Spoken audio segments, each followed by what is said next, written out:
Сегодня здесь очень много людей, больше 1000, может около 2000 людей. И такое народное единение, как будто бы День Победы или Новый год.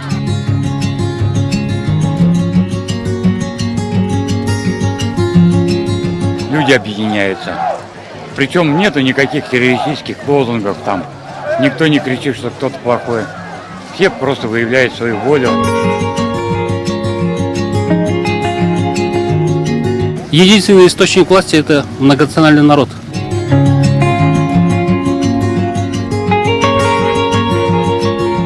Чтобы вот эта гора, эту гору видели мои внуки, мои потомки, вот именно в таком виде. Это моя родина, я здесь живу. Хочу каждый день видеть это, чтобы проезжать мимо и восхищаться этим. Хочу, чтобы мои дети это тоже видели.